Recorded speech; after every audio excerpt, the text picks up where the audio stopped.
superpower. So you're in charge of a virtual team. Cool. We can help.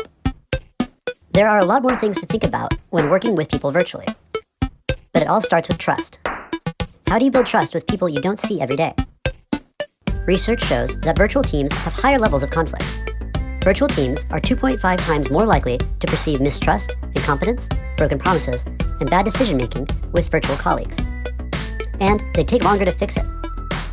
Yikes. That sounds serious. Something called social distance leads to an us versus them mentality, especially if only some of your team is virtual. So you have to start with giving trust to people. Give them goals and priorities, and let them determine how to work. Great teams have clear guidelines and expectations. And a lot of trust gets lost through communication. So get clear on how you want to communicate. Not urgent? Let's send an email.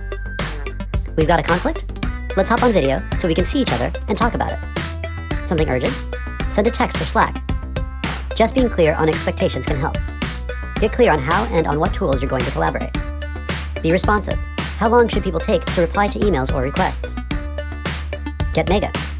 What are the other things you have to keep in mind about being the boss of a good virtual team? Get to know them as people. Make sure you spend the time to understand who they are as humans. The first few minutes of every interaction should be about the people side of work. Recognize people's accomplishments more often than you think you should.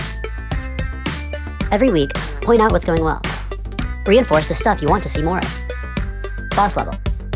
Dealing with conflict is tougher in a virtual world.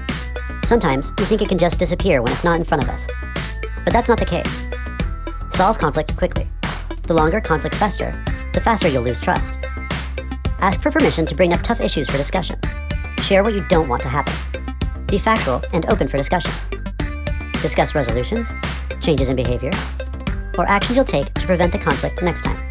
And thank people for being open and willing to resolve issues quickly. Sure, it's a lot to think about. Managing a virtual team is boss-level work, for sure.